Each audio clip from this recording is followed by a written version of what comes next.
In this video, we're going to take a look at investigating a function with the 10 things, and this function actually has an asymptote. So just like the last one, you just plug it in your calculator, hit your y equals key, it's 1 over x plus 2, and then hit the table, or second table, excuse me. If you hit second table, then you've got the table right there, and you'll notice some errors come up. If errors come up, that's telling you that it probably is a situation where you're not going to have a number that's working. That's going to tell you where the asymptotes are, because that number doesn't work. Everything else around it does. So that should signal something for you. Oftentimes it's a divide by 0 error. You can't have 0 in the denominator, so that would have been here, 0 for x. So no wonder why the table has that error there. The graph, well, you push graph, and sometimes if you have a hyperbola, you want to do zoom decimal, and you'll take a look at your two curves in opposite areas. So if I leave this on here, then I can make that sketch. I've got it coming in, coming down like this, getting really close to this y-axis. Then it's up here and there are my two arms of my hyperbola. Next, the domain. The domain would be all the x numbers that work. Well, when we looked at our table, we saw that x equaled 0. That tells us right there that that's the only number that doesn't work. Because looking on the graph, there's a whole bunch of numbers back here, then it goes this way, oh, it doesn't work here, then it goes this way and continues to work. So it's failing at x equals 0. So then we just say the domain is everything, but it doesn't equal 0.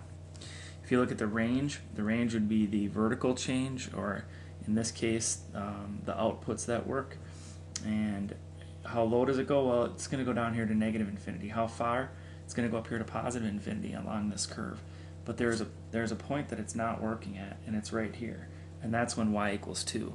So when y equals 2, it doesn't work. So the range would be everything except for 2. And that's because this equation, this part of it will never equal 0. It'll get super close to 0 value, but then you're always adding 2. So its asymptote is at y equals 2. The x-intercepts, that would be this point here when y equals 0. See if we could trace, and we could try to find that and see if it shows up.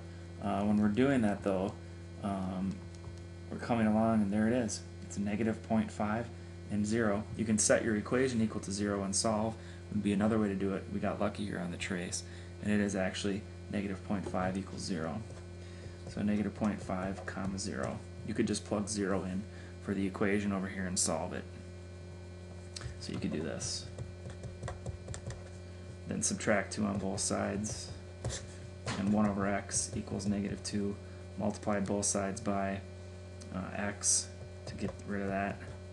Negative 2x equals, and these cancel 1, and then divide by negative 2, and x equals negative 1/2.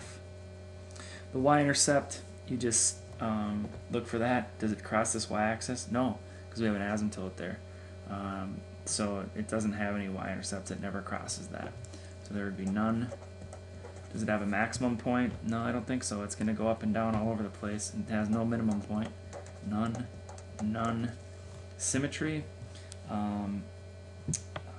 Yes, there is symmetrical properties of hyperbolas, so we're going to say yes. Then how about an asymptote? Well, we did talk about that when we were doing the domain and range. You can see that right here, this vertical line, which is the y-axis when x equals 0, is one asymptote, and then there's another one right here, the horizontal asymptote, that runs through y equals 2. And those would be the lines that when you graphed it, the graph would approach but never get to. And now you've taken a look at a situation where you have investigating a function that has asymptotes because you've got an x in the denominator here, and you can take a look at those 10 things.